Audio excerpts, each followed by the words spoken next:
In the year since the deadly mass shooting at a Florida high school, more and more states have passed laws making it easier to take guns away from people who may be suicidal or bent on violence against others, and courts are issuing an unprecedented number of seizure orders across the country.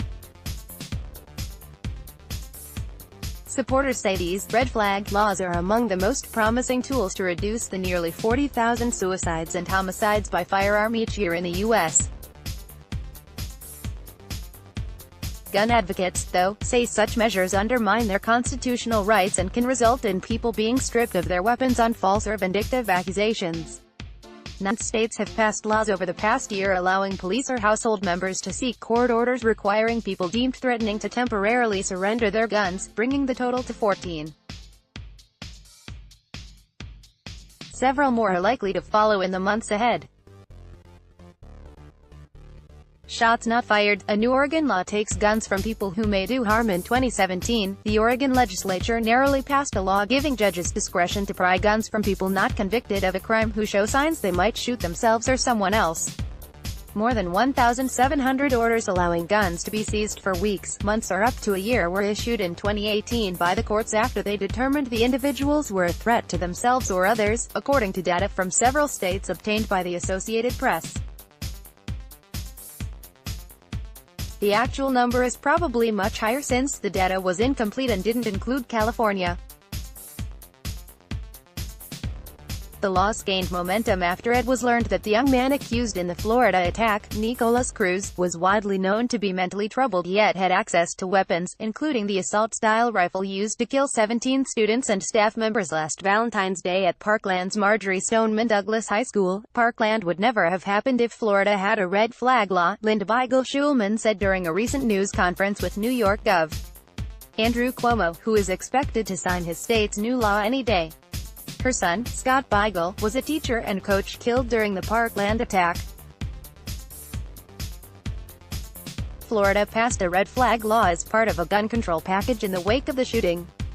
Since then, Delaware, Illinois, Maryland, Massachusetts, New Jersey, Rhode Island and Vermont have adopted variations. California, Connecticut, Indiana, Oregon and Washington already had similar laws. Several states are debating them this year, including New Mexico, where 2 students were killed in a school shooting in December 2017. Mike Heel, police chief in the town of Aztec, responded to the shooting at the local high school and testified in support of the red flag proposal, saying, "I know I cannot keep everyone safe, but give me the tools to try." The laws are being invoked frequently in many of the states that have them. First year of gun seizure law in Oregon, 74 petitions filed in the year since the deadly mass shooting at a Florida high school. More and more states have passed laws making it easier to take guns away from people who may be suicidal or bent on violence against others, and courts are issuing an unprecedented number of seizure orders across the country. Authorities in Maryland granted more than 300 petitions to temporarily disarm individuals in the 3 months after the state's law went into effect October 1. Montgomery County Sheriff Darren Popkin said the cases included 4 significant threats of school shootings, and that a majority of the people who were subjects of the orders were suffering from mental health crises. These orders are not only being issued appropriately, they are saving lives, Popkin told lawmakers last month. In Vermont, a prosecutor obtained an order to strip gun rights from a teenager released from jail after being accused of plotting a school shooting. Florida courts granted more than 1,000 orders in the first 9 months of its new law. Broward County, which includes Parkland, has been at the forefront, accounting for roughly 15% of cases statewide.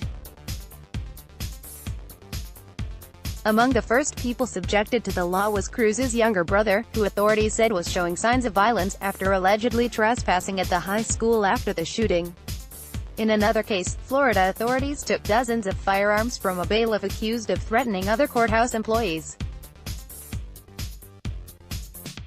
Connecticut has the nation's longest-standing red flag law, which went into effect in 1999 after a mass shooting at the state lottery office. Authorities there say new awareness of the law contributed to a spike in 2018 in warrants issued to take away weapons, 268, the highest total on record, according to court data.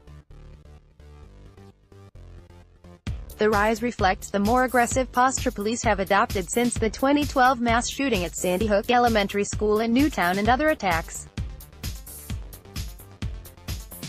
One study found that the Connecticut law reduced gun suicides by more than 10% in recent years, and that a similar law in Indiana led to a 7.5% drop. It really gives us a unique opportunity as prosecutors to come in before the violence has occurred. Often we are tackling it on the other side, said Kimberly Wyatt, a prosecutor in King County, Washington, who has been seeking 1 or 2 such orders per week in and around Seattle. She said authorities use the best available research in their judgment, looking at whether a person has talked about suicide, threatened others, stalked someone, or shown signs of a mental health crisis. Gun rights advocates argue that the laws can be used unfairly based on unproven accusations. In today's society, the police are going to err on the side of caution. The threshold for issuing these types of warrants has been lowered, lamented Scott Wilson Sr., president of the Connecticut Citizens Defense League.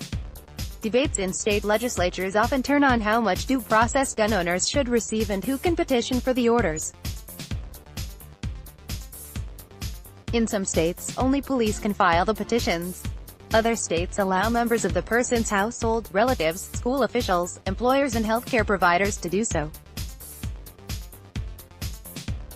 Most states allow for temporary orders that are issued for days or weeks. Judges then hold hearings to decide whether to extend them for up to 1 year. During the debate in New Mexico, Army veteran Rico Gorin testified that people could see their guns seized over grudges between family members or neighbors. It's incredibly dangerous because it opens the door for vindictiveness and revenge, Gorin said. The bill's sponsor, Democratic Rep. Damon Ely, said he wants parents to have another option if they have a child suffering from mental illness. The state has an obligation to say, yes, there is something we can do for you, Ely said.